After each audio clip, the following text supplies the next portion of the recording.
base, mon thème principal ce matin, c'est faire du bien. Alors si tu peux m'aider à dire à ton voisin, à gauche ou à droite, faire du bien. Faire du bien. Ça nous aide à saluer le voisin aussi. Et c'est en même temps qu'on voit les barbares qui ne veulent plus arrêter. Faire du bien, c'est quelques minutes, quelques secondes, des phrases. Faire du bien. Merci à Aurore pour le diapo. Passage biblique de base, Actes chapitre 10, verset 38. Actes chapitre 10, verset 38. Pour ceux qui ont leur Bible, vous pouvez ouvrir. Actes chapitre 10, le verset 38. Vous savez comment Dieu a oint du Saint-Esprit et de force Jésus de Nazareth, qui allait de lieu en lieu, faisant du bien et guérissant tous ceux qui étaient sous l'empire du diable, car Dieu était avec lui. Amen ou pas amen?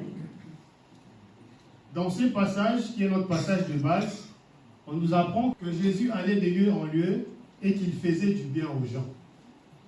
Alors nous sommes disciples du Christ, nous sommes enfants de Dieu, nous sommes chrétiens et nous sommes appelés à imiter le Christ, nous sommes appelés à vivre comme Christ vivait, selon ses ordonnances, selon ses commandements.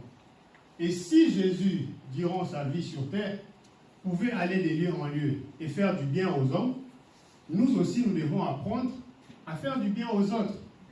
Voilà pourquoi ce matin nous allons parler de faire du bien. Parce que nous voulons voir à travers le modèle parfait qui est Christ, qu'est-ce qu'il faisait, quelles sont ses actions de bienfaisance.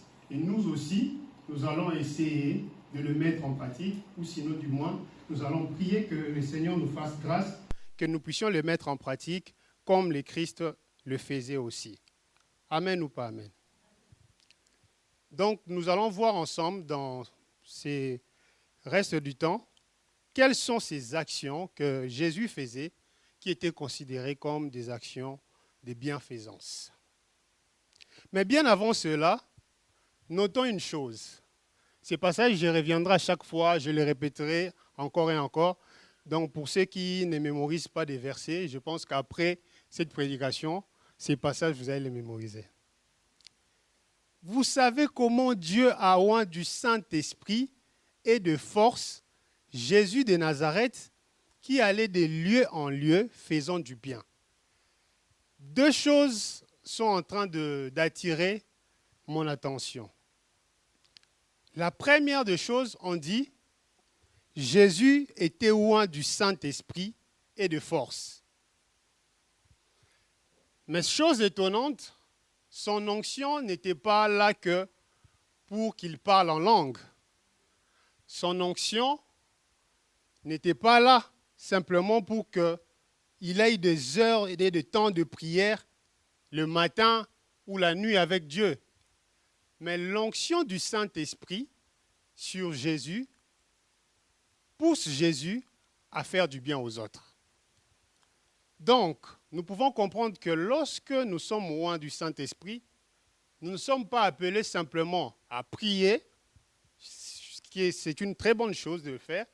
Nous ne sommes pas simplement appelés à passer du temps dans la louange, dans la méditation, mais lorsque nous sommes loin du Saint-Esprit, nous sommes aussi appelés à faire du bien aux autres. Donc l'action du Saint-Esprit dans la vie du croyant peut lui donner des aptitudes à faire du bien aux autres. Vous savez comment Dieu a oint du Saint-Esprit et des forces Jésus, qui allait de lieu en lieu, avec son onction, faire du bien aux hommes.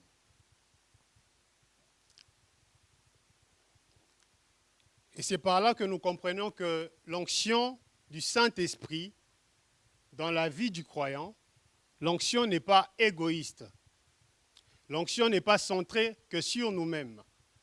Beaucoup de personnes veulent vivre le Saint-Esprit pour elles-mêmes. Je veux vivre le Saint-Esprit, je veux vivre l'onction du Saint-Esprit pour que je sois rempli de joie. C'est une bonne chose. Pour que je puisse avoir la paix dans mon cœur parce que je n'ai pas la paix. C'est une très bonne chose. Mais l'onction du Saint-Esprit va au-delà de cela. L'onction du Saint-Esprit t'envoie auprès de l'autre. Voilà pourquoi toute personne qui a du mal à aller auprès des autres, tant que tu auras l'onction du Saint-Esprit sur toi, que tu le veuilles ou non, tu seras obligé, à un moment donné, de t'occuper des autres. Tu seras obligé, à un moment donné, de porter les fardeaux des autres. Parce que l'onction du Saint-Esprit t'enverra toujours vers les autres. Amen ou pas amen? L'onction est portée vers les autres et l'onction nous capacite. Et lorsque j'ai écrit ces premiers points, je me suis dit, bon, on peut s'arrêter là et puis dire amen, et puis le culte est fini. Parce que c'est déjà quelque chose d'important que nous devons méditer. Qu'est-ce que nous faisons de l'onction que nous recevons? Qu'est-ce que nous faisons de l'onction que nous recevons chaque dimanche que nous vivons?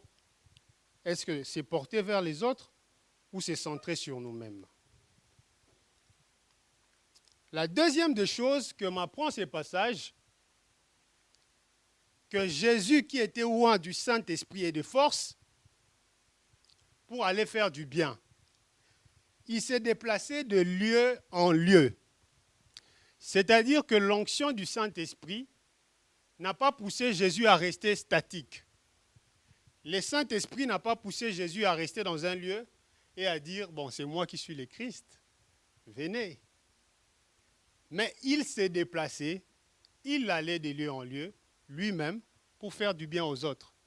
Ça nous apprend que le Saint-Esprit, ou l'action du Saint-Esprit dans nos vies, ou je le dirais autrement, que le Saint-Esprit n'est pas statique, mais que le Saint-Esprit est dynamique.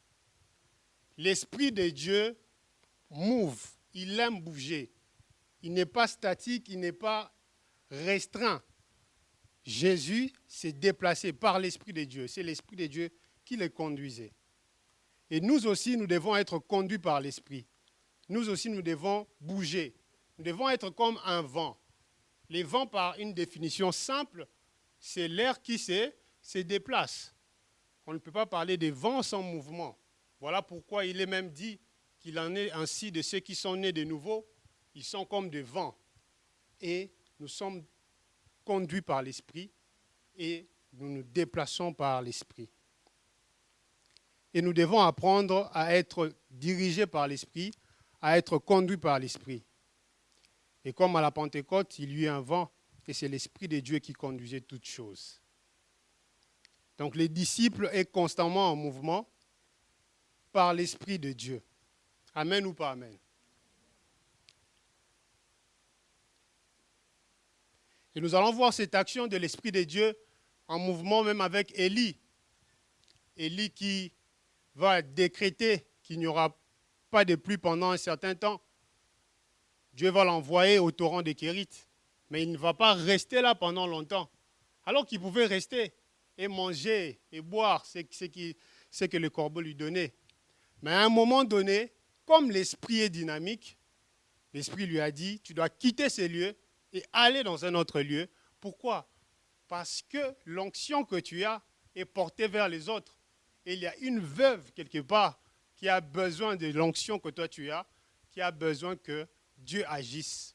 Donc lorsque le Saint-Esprit est en mouvement dans nos vies, ça rejoint la même chose, ça nous permet d'aller faire du bien aux autres. Jésus allait de lieu en lieu, faisant du bien. Est-ce que nous aussi, nous partons de lieu en lieu pour faire du bien? Question. Amen ou pas amen? Alors, nous allons voir la première action, ou sinon, inaction de... Merci beaucoup, Sharon. Une action du Christ qui est considérée comme étant une action de bienfaisance. Lisons ensemble Matthieu chapitre 4, le verset 17. Je pense que j'avais sauté un chapitre. Il y a Matthieu chapitre 9, le verset 35. Matthieu chapitre 9, le verset 35. Jésus parcourait toutes les villes et les villages, enseignant dans les synagogues, prêchant la bonne nouvelle du royaume et guérissant toute maladie et toute infirmité. Jésus parcourait toutes les villes et les villages, enseignant dans les synagogues, prêchant la bonne nouvelle du royaume. Je m'arrête là. De l'autre côté, on nous apprend qu'il allait de lieu en lieu faisant du bien. Et là, on nous apprend maintenant que lorsqu'il partait, qu'est-ce qu'il faisait? Il prêchait la bonne nouvelle du royaume. Donc, prêcher la bonne nouvelle du royaume, c'est faire du bien aux hommes. Lorsqu'on prêche la bonne nouvelle du royaume, on est en train de faire du bien aux autres. Et nous devons, comme Jésus, prêcher la bonne nouvelle du royaume aux autres. C'est vrai que ça peut sembler étrange pour autrui, mais nous devons savoir que devant Dieu, prêcher la bonne nouvelle, c'est faire du bien aux autres. Et on va aller un peu plus en détail du message, parce que prêcher la bonne nouvelle, ça veut dire beaucoup de choses. Voilà pourquoi j'ai donné Matthieu 4, 17 qui dit « Dès ces moments, Jésus commença à prêcher et à dire « Répentez-vous, car le royaume des cieux est proche. » Là, ça devient intéressant. On parle de faire du bien, que Jésus faisait du bien. Et qu'est-ce qu'il faisait? Il prêchait. Il prêchait quoi? La bonne nouvelle du royaume. Et qu'est-ce que ces messages de bonne nouvelle du royaume disaient exactement? Ces messages disaient « Répentez-vous ». Intéressant. Répentez-vous. Donc, si on doit faire quelques équations, faire du bien, prêcher, égale répentez-vous. Ça veut dire que le message de la repentance est un message qui fait du bien aux hommes. Amen ou pas amen? Devant Dieu, lorsque l'on prêche la repentance, c'est pour faire du bien aux autres. C'est pour faire du bien aux autres. Jésus, lorsqu'il voulait faire du bien aux autres, il prêchait la repentance. Il pouvait commencer par autre chose. Il pouvait commencer par, je ne sais pas, la paix, la joie. Non, il commence par « Répentez-vous ». Répentez-vous. Vous voulez vivre le royaume? Répentez-vous d'abord. Et ces messages de la repentance ne viennent pas pour faire du mal. Ces messages de la repentance ne viennent pas pour culpabiliser. Ces messages de la repentance ne viennent pas pour juger. Ces messages de la repentance viennent pour apporter la grâce. Et c'est en cela que ces messages font du bien. Et aujourd'hui, lorsque nous prêchons la repentance, apparemment c'est comme si c'est nous qui sommes les méchants. Oh, prêche la repentance. Tu vois vraiment, les gens te regardent, ils disent, lui vraiment, il juge les gens. Il juge les gens. Mais non, c'est faire du bien aux autres. Et c'est faire du bien à nous-mêmes aussi lorsqu'on prêche la repentance. Voilà pourquoi, ce matin, mon premier point, je prêche la repentance aussi. Parce que comme Jésus, je veux vous faire du bien. Je veux que nous puissions vivre la grâce derrière la repentance. Donc je disais que prêcher la repentance, c'est faire du bien devant Dieu, contrairement à ce que les hommes peuvent penser. Il n'y a pas de vie chrétienne sans repentance. Il n'y a pas de vie chrétienne sans repentance. Lorsqu'on commence la marche chrétienne, on la commence par la voie de la repentance. Et on la chemine aussi par la voie de la repentance. Chaque fois, c'est que Dieu cherche, il cherche un cœur repentant. À chaque fois, revenir sur ses décisions, revenir à la volonté de Dieu. Et c'est important, des fois nous oublions cela. Nous oublions la repentance. Aujourd'hui, Dieu nous appelle. Dieu appelle quelqu'un à la repentance. Parce que Dieu veut apporter la grâce dans ta vie. Amen ou pas amen? Ne limitons pas Dieu. Une fois, quelqu'un me dit, je me rappelle, c'était un programme qu'on devait faire avec les jeunes. Alors, quelqu'un me dit, Israël, ça sera quoi le sujet de ton message pour l'événement? Et je lui pose la question, je lui demande, mais pourquoi tu veux savoir le sujet du message? Elle me dit, parce que je vais inviter des collègues, des amis. Mais hein, elle aimerait bien savoir sur quoi sera porté le message. Et moi, sur le moment, ça m'avait énervé. Parce que je comprenais que c'était stratégique, sa manière de faire, mais en même temps, c'était limiter l'action de Dieu. Parce que vous pouvez être dans un sujet où ça parle, par exemple, de Dieu notre Père. Mais peut-être que ce n'est pas ce message de Dieu notre Père qui va toucher ces personnes. Il y a des personnes qui ont été touchées, mais ça n'avait rien à voir même avec les messages qui étaient annoncés. Mais des fois, on limite Dieu par nos pensées, par nos stratégies, par nos moyens. Ainsi, lorsqu'on met un thème, par exemple la repentance, les chrétiens n'invitent pas les non-convertis. Parce qu'ils ont peur qu'ils soient dérangés. Mais non, c'est pour le faire du bien. Mais lorsqu'on met un thème, Dieu notre Père, ah non, là, je vais inviter mon collègue, ma collègue. Mais il ne faut pas limiter Dieu, parce qu'il se peut que ce thème de Dieu notre Père, et que cette personne-là avait un souci avec son Père, ça lui rappelle des choses qu'elle n'aime pas, et qu'elle ne se sente pas bien, et qu'elle parte après, avant la fin du culte. Alors que si on l'avait prêché la repentance ce jour-là, peut-être que ça allait être différent.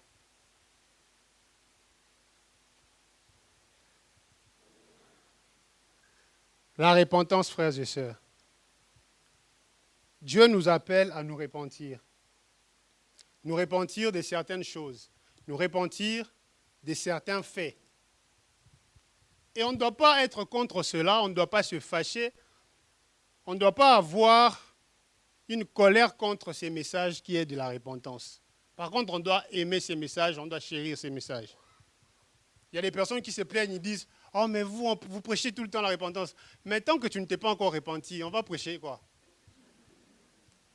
Si tu veux qu'on te prêche la bénédiction, donne l'argent, tu seras béni. Il faut donner. Moi, je vais devenir millionnaire et puis je dirai que Dieu m'a béni. Tant que tu ne t'es pas repenti, on prêche la repentance. Et la repentance, c'est au quotidien. Et j'aimais quelque chose lorsqu'on nous apprenait, quand on était à l'école du dimanche, quand on nous apprenait à prier, on nous disait commencer par remercier Dieu. Et deuxièmement, faites la prière du pardon. Mais on ne comprenait pas vraiment l'importance. On nous disait demandez pardon des péchés que vous avez faits par action, par pensée. Voilà les gens qui ont été... Mais c'est important de comprendre que nous avons besoin de la repentance. Et des fois, nous sommes comme des enfants.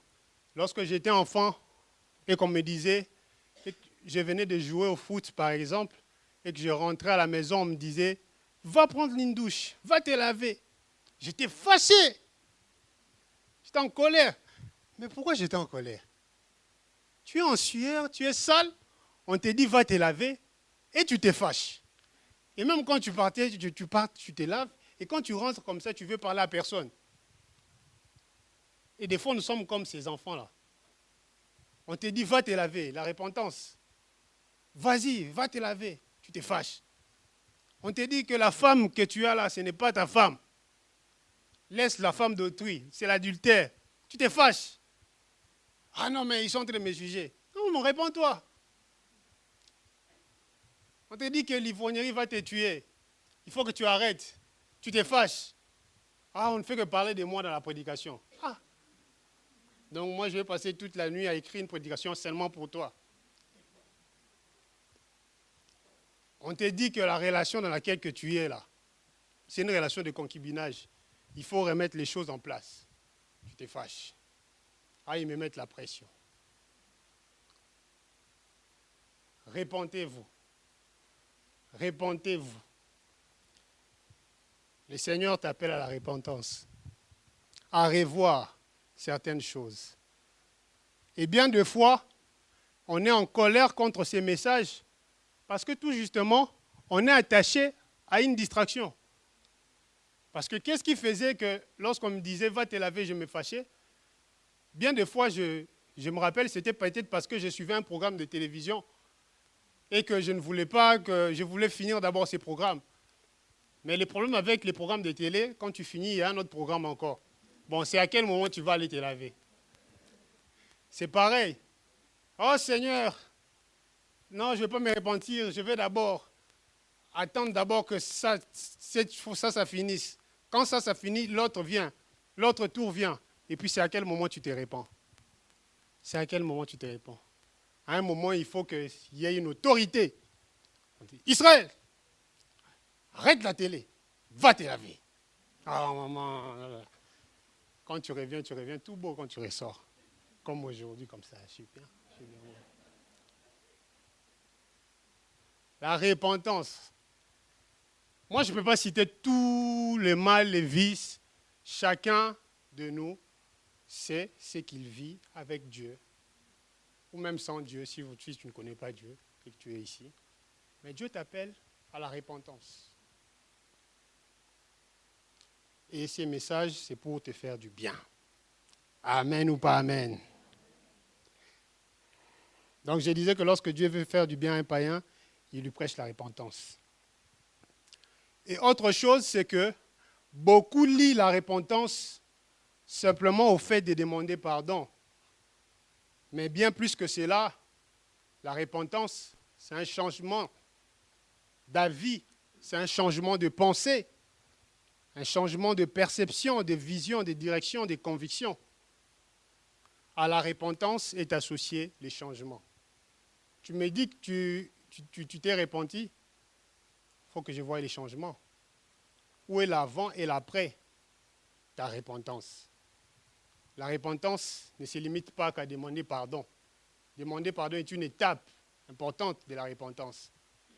Mais ce que Dieu veut réellement, c'est un changement de vie, c'est un changement au niveau de la perception, de la pensée. Dieu nous appelle à changer, frères et sœurs, à changer dans notre manière de faire, dans notre manière d'agir, pour que sa gloire puisse se répandre. Tu as longtemps traîné dans la boue, tu as longtemps traîné dans cette mauvaise décision. Le Seigneur veut que tu changes. Et lorsque le Seigneur dit qu'il veut que tu changes, c'est parce qu'il sait que tu peux changer. Il va te donner, il va t'aider à changer. Actes chapitre 2, le verset 37 à 38. Après avoir entendu ces discours, ils eurent le cœur vivement touché et ils dirent à Pierre et aux autres apôtres, « Hommes frères, que ferons-nous » Pierre leur dit, « Repentez-vous et que chacun de vous soit baptisé au nom de Jésus-Christ pour le pardon de vos péchés et vous recevrez les dons du Saint-Esprit. » Contextualisons ces passages. Lorsqu'il y a eu l'effusion du Saint-Esprit, les disciples se sont mis à parler en langue, à glorifier Dieu, et les gens sont venus autour. Et c'est là que Pierre a pris la parole et a commencé à expliquer ce qui s'est passé. Il explique l'expérience qui venait d'être vécue. Il dit, ce que vous venez de voir, ce n'est que l'accomplissement de la prophétie de Joël, qui disait que dans les derniers temps, voici, je répandrai de mon esprit sur toute chair. Il commence à expliquer le Christ Jésus, comment il a été annoncé par David, comment David parlait déjà du Christ, comment il parlait de sa mort, comment il parlait de sa résurrection. Et par là, il vient conclure et montre que le Christ était un descendant de David et que c'est à lui que revenait la royauté. Et les gens étaient touchés par son discours, ils étaient touchés par son message. Mais ils ne savaient pas, ils savaient quoi faire. Ils posent la question en disant, mais qu'est-ce qu'on doit faire maintenant que tu nous dis tout ça? Maintenant que nous avons compris, c'est Christ Jésus-là. Maintenant que nous avons compris sa mort et sa résurrection, les mystères, qu'est-ce que nous devons faire? L'apôtre dit, repentez-vous. Repentez-vous. Changez votre manière de voir. Changez votre manière de vivre. Changez. Et qu'après cela, chacun de vous soit baptisé au nom de Jésus-Christ. Donc on voit que la solution à cet aveuglement, de quitter cet état d'aveuglement et à voir clair, à voir la lumière, c'est en passant par l'étape de la repentance. Pour voir et comprendre Jésus différemment. Et nous l'avons vu également dans les textes que nous avons lus dans Actes chapitre 10 avec Corneille. Corneille qui était un centenier romain, qui était un païen. Mais Dieu va se révéler à Corneille et Dieu va lui dire d'aller chercher un apôtre qui s'appelle Pierre. Dieu lui donne toutes les précisions dans la vision. Vous pouvez aller lire pour ceux qui connaissent, pour ceux qui ne connaissent pas dans Actes chapitre 10. Et après avoir eu toutes ces informations sur Pierre, on va faire appel à Pierre pour venir à la maison de Corneille. Et une fois que Pierre arrive à la maison de Corneille, il trouve Corneille, mais Corneille n'était pas seul. Il a emmené et sa famille et ses meilleurs amis. Waouh! Et j'ouvre la parenthèse. Ça, c'est une occasion à ne pas rater, surtout pour un évangéliste. On t'ouvre la porte comme ça. Moi, j'appelle ça des penalty poteau vide. Penalty poteau vide, tu ne peux pas rater. Je ne sais pas si vous avez déjà eu des penalty poteau vide. C'est comme ça que moi je l'appelle, penalty poteau vide. C'est-à-dire que tu as une occasion en or d'apporter la parole, une occasion en or où Dieu a préparé un chemin pour que toi tu puisses prêcher. Et Pierre va prendre la parole, Pierre va annoncer l'évangile, et Corneille va comprendre en fait les mystères de Christ. Et donc c'était ça aussi, sa repentance. Parce que la repentance, je vous l'ai dit, c'est un changement aussi de vision, changement de pensée. Où tu pensais que Jésus n'était qu'une histoire. Tu pensais que ce n'était que dans les histoires qu'on raconte aux enfants là. Mais après, tu as une autre vision de Christ. Tu comprends que c'est le Fils de Dieu. Il y a un changement dans ta perception, il y a un changement dans ta pensée. Il y a une repentance qui s'est faite.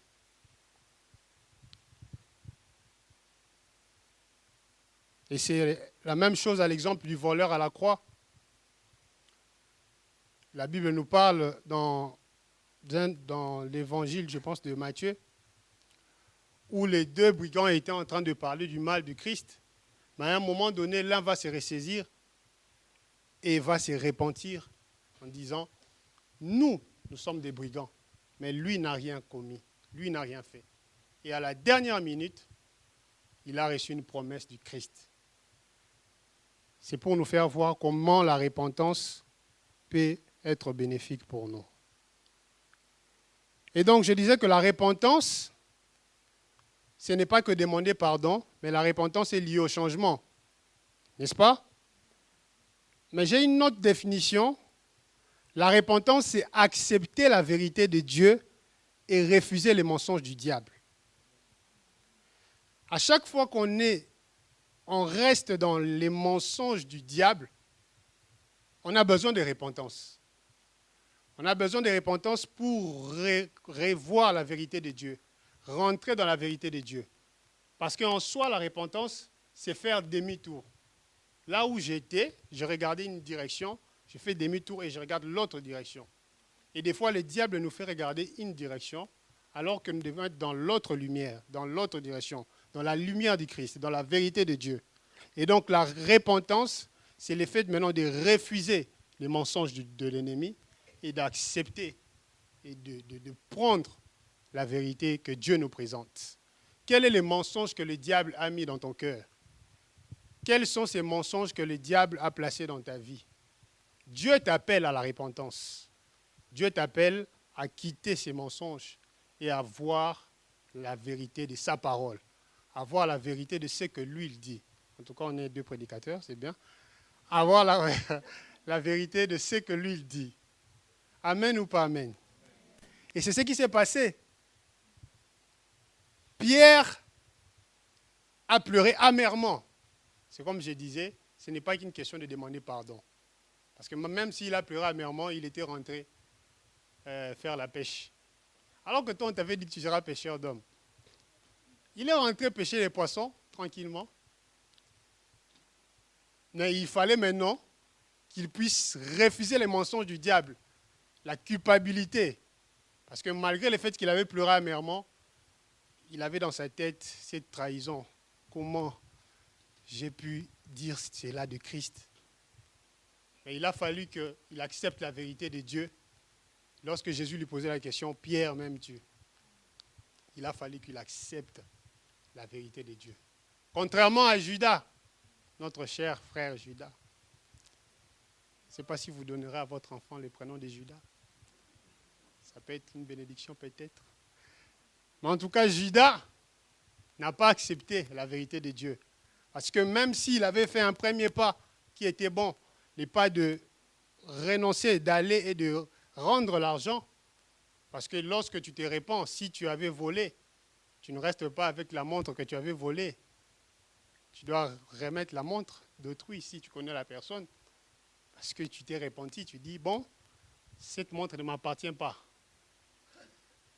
Quand c'est la femme d'autrui ou le mari d'autrui, tu vas et tu dis au couple d'autrui que vraiment, j'ai vécu avec ton mari, j'ai vécu avec ta femme, mais là, je ne veux plus de cette relation. Parce qu'il faut rendre, il faut laisser, il faut restituer au cas où on avait pris. Et c'est ce que Judas avait fait. Mais ça se voit qu'il n'est pas allé au bout de sa repentance parce qu'il n'a pas pu accepter la vérité de Dieu, que Dieu était encore amour et qu'il pouvait revenir encore auprès de Dieu.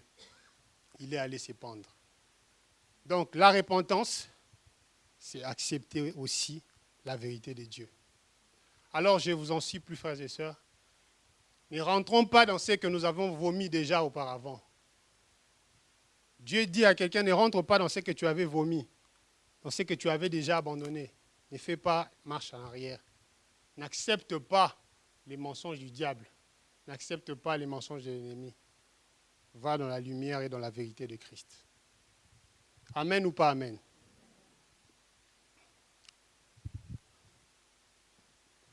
Acte 17, 30. Dieu, sans tenir compte des temps d'ignorance, annonce maintenant à tous les hommes, en tout lieu, qu'ils aient à se repentir. Vous comprenez que la repentance, c'est quelque chose qui tient au cœur de Dieu. Deuxième fait, parce que j'ai dit qu'il y avait des actions que Jésus faisait, qui étaient considérées comme des actions de bienfaisance. Nous avons parlé de prêcher la parole. Luc chapitre 4, le verset 18. L'Esprit du Seigneur est sur moi parce qu'il m'a oint pour annoncer une bonne nouvelle aux pauvres. Et puis vous savez la continuité. Jésus était un porteur de bonnes nouvelles. Jésus était un porteur d'espoir. Et nous aussi, dans l'imitation du Christ, devons être des porteurs de bonnes nouvelles, devons être des porteurs d'espoir. Ne soyons pas comme la femme de Job qui est en train de dire à Job, mais écoute, blasphème, insulte Dieu. Comment il a fait que tu arrives jusqu'à cet état? Insulte Dieu. Non, nous sommes porteurs de bonnes nouvelles. Nous sommes porteurs d'espoir. Il y a des personnes, tu n'as même pas envie de les appeler. Parce que quand tu sais que quand tu l'appelles comme ça, ce n'est que des mauvaises nouvelles. Ce n'est que des mauvaises nouvelles, non. On ne peut pas être disciple de Christ et on ne sait pas être porteur de bonnes nouvelles. Déjà qu'il y a beaucoup de mauvaises nouvelles déjà qu'on voit à la télé, chaque fois. Nous, on doit être porteur d'espoir. Porteur d'espoir, porteur de bénédiction. Ne pas maudire, mais bénir. Ne pas avoir la bouche sorcière. La bouche sorcière. Mais il faut que les gens se plaisent à t'écouter, les gens se plaisent à t'appeler. Parce qu'ils savent que tu es un porteur de bonnes nouvelles, tu es un porteur d'espoir. Il y a des personnes carrément, tu es en souffrance. Et puis elle vient te poser la question, mais vraiment pourquoi Dieu t'a abandonné? Vraiment Dieu t'a abandonné, pourquoi? Vraiment, moi je souffre. tu penses que je n'avais pas eu le temps de me poser la question aussi en disant, mais Dieu, tu ne m'as pas peut-être abandonné. Tu penses que vraiment, en ces moments-là, j'ai besoin que toi, tu viennes me rappeler cette question. Pourquoi Dieu t'a abandonné?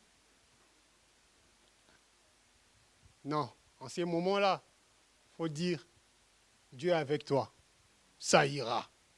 Courage. Tiens bon. J'ai une bonne nouvelle à t'apporter. Je t'ai fait à manger. Pour ceux qui aiment manger, ça fait du bien. Faire du bien, être porteur de bonnes nouvelles, être porteur d'espoir. Amen ou pas amen? Troisième chose, Jean chapitre 8, le verset 11. Elle répondit, non Seigneur. Et Jésus lui dit, je ne te condamne pas non plus, va et ne pêche plus. Vous connaissez cette histoire de cette femme qui a été attrapée en adultère. Et cette femme, on voulait la lapider et Jésus va la sauver. Jésus dit, je ne te condamne pas, va et ne pêche plus. Et ça, c'est encore un autre point de la repentance. Je ne vais pas en parler. Va et ne pêche plus. C'est vraiment un changement. Va et ne pêche plus. Mais pourquoi je prends ces passages? C'est pour dire que faire du bien, Jésus faisait du bien aussi en accordant la miséricorde et en ayant compassion. En accordant la miséricorde et en ayant compassion. C'était des actions que Jésus faisait et qui faisaient du bien aux autres. Nous aussi, nous devons savoir accorder miséricorde aux autres et avoir compassion. Avoir compassion des autres.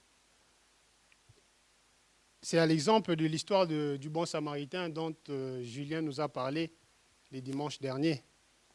J'espère que vous en souvenez encore. Le prochain, c'était celui qui avait besoin d'aide. Et il fallait quelqu'un pour l'aider. Et seul le bon samaritain a pu l'aider. Les autres sont passés, ils étaient sûrement pleins de lois, pleins de préjugés. Mais la seule personne qui a eu compassion, c'était les bons samaritains. Et comme les bons samaritains, nous aussi, devons savoir avoir compassion des autres et accorder miséricorde, accorder faveur. Il y a un musicien de mon pays qui lui dit souvent, il dit, moi je ne sais pas comment pardonner. Il dit, moi si tu me fais du mal, je ne sais pas comment pardonner. Moi je me pose la question, est-ce que lui n'a jamais fait du mal aux autres? Et est-ce qu'on ne lui a jamais accordé du pardon? Est-ce que Dieu ne t'a jamais pardonné même un peu? Si Dieu t'a déjà pardonné, je pense qu'il faut que certaines personnes, nous puissions les libérer par le pardon. C'est une manière de faire du bien, c'est une manière d'accorder miséricorde, c'est une manière d'avoir compassion. Dieu appelle quelqu'un ce matin à libérer les gens dans la prison de son cœur par le pardon. Disciples du Christ, pardonne nos offenses comme nous pardonnons aussi à ceux qui nous ont offensés. C'est beau dans la prière de notre Père lorsqu'on le récite. Difficile à faire. Mais si nous voulons faire du bien comme Christ, Christ disait, Père, pardonne-leur, car ils ne savent pas ce qu'ils font. Amen ou pas amen? Quatrième point, faire du bien par le partage. Dans Jean chapitre 6, à partir du verset 1 à 14, je ne l'ai pas mis parce que c'est long. Nous savons tous le passage de la multiplication de pain. Jésus qui voit la foule et qui dit à ses disciples, mais il faut que cette foule puisse manger. On dit, mais on n'a pas assez, on n'a que 5 pains, on n'a que 2 poissons. Et Jésus dit, donnez-moi ces pains et ces poissons. Et c'est par là qu'il y aura le miracle de la multiplication de pain. Mais ces miracles exigeaient quelque chose. Il fallait qu'on distribue aux autres. Il y avait un partage. Pour que ces miracles puissent marcher, il fallait qu'on se partage. Ce n'était pas quelque chose que tu gardes pour toi. Non. Tu prends et tu donnes aux autres. Faire du bien par les partages. Jésus apprenait à ses disciples à partager aux autres. À partager aux autres, avoir le sens du partage. L'entraide. C'est très important en tant qu'enfant de Dieu de savoir partager de ce que nous avons. De ne pas être avare, surtout. De ne pas être égoïste.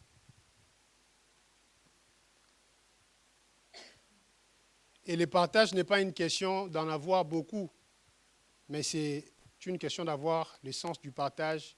C'est une question d'avoir cette mentalité de partage. Partager ou aider les autres, c'est comme la sape. Tu n'as pas besoin d'avoir beaucoup d'argent pour bien saper. Tu as juste besoin d'avoir la mentalité congolaise de la sape. Depuis les jours où on m'a dit ça, j'avais changé ma manière de m'habiller. Moi, je disais, mais non, les vêtements coûtent trop cher. On m'a dit, non, ce n'est pas une question des vêtements qui coûtent trop cher. C'est juste une question déjà d'avoir la mentalité de te dire, je vais bien m'habiller. Et tu verras que, même avec le peu que tu as, tu pourras trouver comment bien t'habiller. C'est pareil avec les partages. On n'est pas obligé d'être d'abord, d'avoir beaucoup. Après, maintenant, d'essayer de donner des miettes, de partager. Même avec les peu. Avec le peu, comme la veuve de Sarepta, avec le peu, je peux savoir donner. Et ça fait du bien, les partages. Ça fait du bien, les partages. Et le secret de la multiplication de pain, comme je l'ai dit, c'était les partages. Donc ça veut dire qu'il y a certaines multiplications qui demandent d'abord les partages. Des fois, ça peut être, comme je l'ai dit, par des aumônes. Ça peut être par l'entraide. Ça peut être aussi par l'offrande. Ça peut être par l'offrande. Donc, comme je disais, il y a certaines multiplications qui passent par le partage. Je me rappelle une fois, je suis allé dans une église. Le pasteur de cette église prend la parole et Dieu va lui donner une parole de connaissance. Il va citer un nom de quelqu'un et la personne va s'élever. C'était une jeune fille. Et il lui dit, Dieu me met à cœur de prier pour tes finances. Et la fille s'approche, commence à prier pour la fille. Et à un moment donné, il dit, pourquoi je suis en train de voir 10 euros? La fille dit, c'est parce que tout à l'heure, lorsqu'on donnait les offrandes, j'avais 5 euros, j'avais un billet de 5 euros et j'avais un billet de 10 euros. Je voulais donner les billets de 5 euros. Je me suis dit, non, je vais donner les billets de 10 euros, ce serait mieux. Et j'ai donné les billets de 10 euros. Et le pasteur a dit, parce que le pasteur a dit, puisque tu as donné les 10 euros alors que tu manquais, tu n'avais rien, moi, tout justement, dans ma Bible, je marche toujours avec de l'argent. J'avais un 100 euros là, je te donne. Et sur les moments, on lui a donné 100 euros. Et quelqu'un dans l'assemblée s'est proposé de rajouter. Et finalement, elle qui était venue avec 10 et 5 euros, elle est repartie avec 150 euros.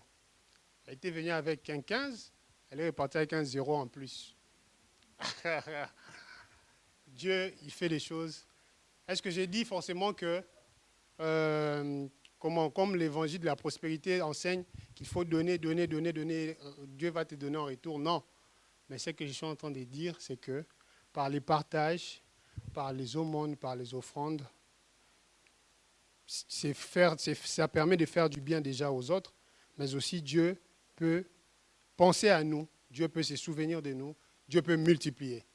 À l'exemple de Corneille, j'aime ces passages parce que la Bible dit, pas que les prières de Corneille seulement sont montées à Dieu, mais tes prières et tes aumônes, Corneille.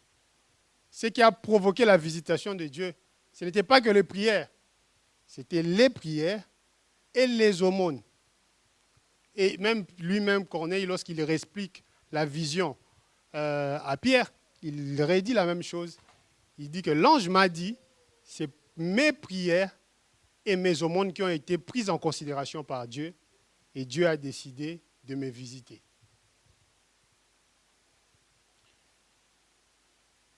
Je me rappelle, quelques années en arrière, lorsque j'étais encore nouveau, lorsque je suis venu sur Angers et que je n'avais pas d'église, la personne qui m'a invité, Moïse, lorsqu'elle m'a invité, c'était pour participer à Oxygène, à la soirée Oxygène. Et c'était une soirée des jeunes. Alors, lorsqu'il m'a dit que je vais t'inviter à une soirée des jeunes, moi, comme je venais du Congo avec les effectifs des jeunes, on était vraiment nombreux. Quand tu entends réunion des jeunes, tu sais que vous serez nombreux. Donc, moi, quand j'entends réunion des jeunes, je vois déjà plusieurs personnes. Je dis, moi, je sais pas. Pour aujourd'hui, je ne viens pas. Peut-être prochainement, je pourrai venir, mais là, vraiment, je suis très fatigué. En plus, c'est en soirée. Venir dans votre soirée, là, je ne pourrai pas. Parce que moi, je voyais déjà qu'il y aurait beaucoup de jeunes et tout ça. Je n'avais pas envie. Mais par le concours de circonstances, je ne sais pas comment, on s'est retrouvés ici à la soirée Oxygène. Et on était moins de 10. On s'est réunis en prière, là. On a partagé un peu. Et en ces temps-là, les responsables, c'était Joby. Lorsqu'on finit la prière, on finit le partage biblique. Joby me propose, il nous propose, il dit, on va aller manger un kebab. Et moi, depuis que j'étais arrivé en France, je n'avais pas encore mangé de kebab. Je n'avais jamais mangé de kebab de ma vie. Et ce jour-là, je ne savais même pas ce que j'allais manger après la soirée. Parce que je n'avais même pas cuisiné. Donc voilà. Bref, j'étais juste un étudiant qui essayait de s'organiser. Et lui, que je ne connais ni d'Adam ni d'Ève, que je rencontre ces jours-là même, qui ne me connaissait pas. Si encore c'était un Africain, on allait dire, bon, c'est la solidarité africaine. Il est de l'autre côté du continent. Il est de l'Asie. Rien à voir. Et il me propose qu'on parte manger un kebab. Et il va payer de son argent. Il nous a payé le kebab, on a mangé. Rien que pour ça, je devais rentrer le dimanche. Je suis revenu le dimanche à l'église. Donc, ce qui m'a fait revenir à l'église, c'était le partage d'un kebab. Aujourd'hui, je prêche dans cette église et je suis là, ça fait beaucoup d'années. Mais comment je suis entré? Je ne suis pas entré par la porte de... J'ai été touché par le Saint-Esprit, il y a l'amour. C'est vrai qu'il y a l'amour dans l'église, il y a eu tout ça. Là, moi, je n'avais pas encore vu ça. Mais mon ventre et les circonstances ont aimé ce que Joby m'avait proposé. Et connaissant la personne, il n'avait pas fait ça pour que je reste ou quoi que ce soit, rien du tout. C'était juste parce qu'il avait l'essence du partage. Il voulait faire du bien aux autres. Amen ou pas amen? Dernier point, faire du bien par la prière avec contact ou par la prière de contact, ça dépend. Je ne sais pas si j'avais mis ces passages ou pas, non, je n'ai pas mis. On l'a dit tout à l'heure, j'espère que vous ne l'avez pas oublié les passages. Dieu a oint du Saint-Esprit et des forces, Jésus de Nazareth, qui allait de lieu en lieu, faisant du bien.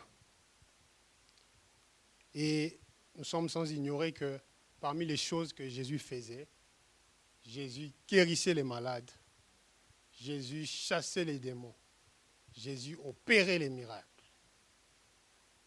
Et nous aussi, par la voie de la prière, on peut guérir les malades, on peut chasser les démons et on peut opérer des miracles.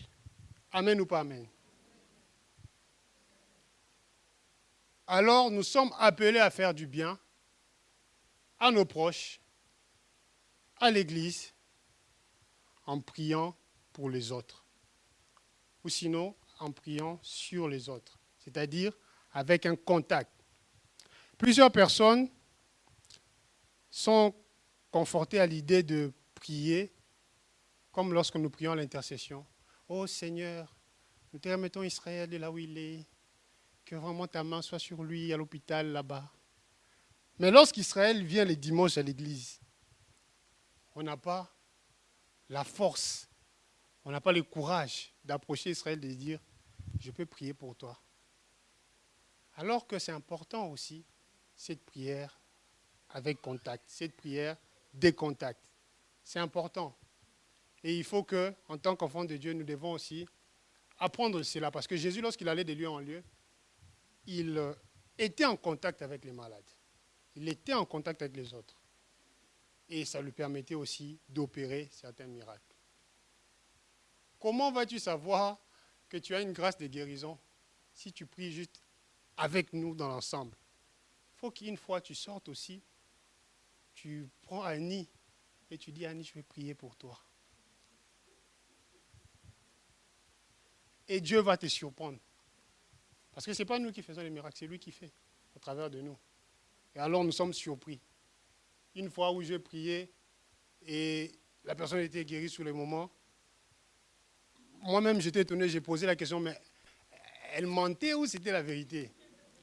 Non, mais tu dis, ah, mais c'est pas possible.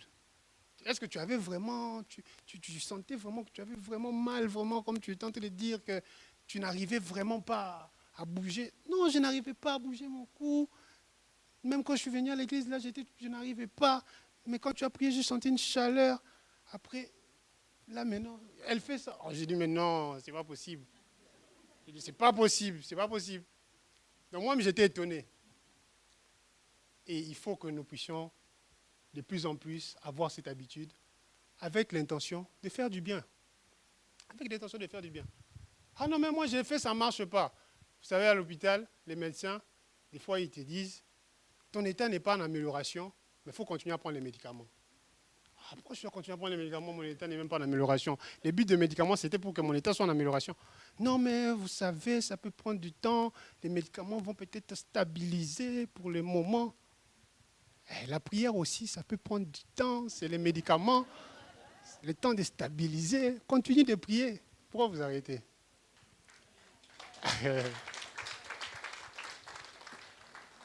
On peut prier pour le même quand on revient encore. Il n'y a pas de souci. Il n'y a pas de souci.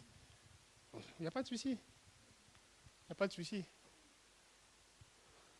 Mais c'est important d'avoir ça. Moi, je souhaiterais, en tout cas, j'aimerais que si vous n'avez jamais, par exemple, vécu personnellement, si tu n'as jamais vécu cette expérience où tu pries pour quelqu'un, cette personne qui avait un souci, un malaise, ou cette personne même qui était tourmentée par les démons, et tu pries, et les chaînes tombent. Vous ne savez pas la joie qu'il y a derrière. Ça procure une joie là. C'est comme quand tu gagnes une âme à Christ. Il y a des joies comme ça en Christ. Et on peut le vivre aussi, cette joie-là. Tu peux vivre cette joie-là. Tu pries pour quelqu'un qui avait des soucis, qui était embêté, qui était oppressé par l'ennemi. Et voilà pourquoi aussi, lorsque tu es oppressé par l'ennemi, il faut demander prière aussi. C'est important. Parce que moi, je sais que sur la terre, des hommes là, en tout cas, il y a une catégorie de personnes à qui on leur a donné le pouvoir de chasser les démons. On les appelle les disciples du Christ. En tout cas, s'il y en a d'autres, ok. Mais moi, je sais que dans ma Bible, on m'a dit que je te donne les pouvoirs. Je vous ai donné les pouvoirs sur toute la puissance de l'ennemi. Et rien ne pourra vous nuire. Voilà pourquoi si tu as des captivités ce matin, moi je viens t'annoncer que Jésus peut te rendre libre. Parce que ça fait partie de cette mission-là que nous avons, de faire du bien, en déclarant et en proclamant la liberté des captifs, la guérison des malades. Amen ou pas amen? Et donc, nous devons, chacun de nous, être intentionnel, à savoir prier pour les autres. Je sais qu'il y avait à un moment donné, à l'église, on disait, à la fin du culte, ceux qui ont besoin de prières, s'il y a quelqu'un, si vous voyez quelqu'un et que la personne prie pour vous. Et je me rappelle, moi, quand j'étais nouveau, une fois, j'étais assis de l'autre côté, et il y avait une dame qui était assise juste au milieu là. Et cette dame, elle semblait ne pas être bien dans... Elle était là, un peu comme quelqu'un qui pleurait. Alors, à la fin du culte, moi, je vais la voir. Et je lui demande, est-ce que je peux prier pour vous? Je ne la connaissais pas. Elle avait un accent espagnol et tout. Apparemment, elle venait de l'Amérique du Sud. Et elle était accompagnée de quelqu'un. J'ai dit, est-ce que je peux prier pour vous? Et sur les moments, en établissant juste un petit contact, avec sa permission, bien sûr, Je prie pour elle. Et lorsque j'ai fini de prier, elle pleure encore. J'ai dit, Seigneur, le but c'était de renverser. Qu'est-ce qui se passe? Elle dit, mais quand tu priais, tout ce que tu disais là, c'est ce que je suis en train de vivre. Mais elle pleurait maintenant de consolation. Elle était soulagée de savoir que Dieu pouvait passer par un inconnu pour lui parler. Que Dieu connaissait ce qu'elle était en train de vivre. Et que Dieu prévoyait quelque chose. Vous ratez des occasions de prophétiser. Parce que vous ne voulez pas prier pour les gens. Ou sinon, pas que vous ne voulez pas, mais vous n'avez pas peut-être le courage. Aujourd'hui, moi je viens t'encourager. À la fin du culte, vois quelqu'un, pas seulement moi, pardon. Vous allez tous tomber sur moi. J'aimerais aussi que vous priez pour moi. En plus, c'est mon anniversaire. Je rappelle ça. Voyez quelqu'un, par l'Esprit de Dieu aussi, ou même demandez vous-même aussi, prière. Demandez prière. C'est important pour faire du bien. Amen ou pas amen?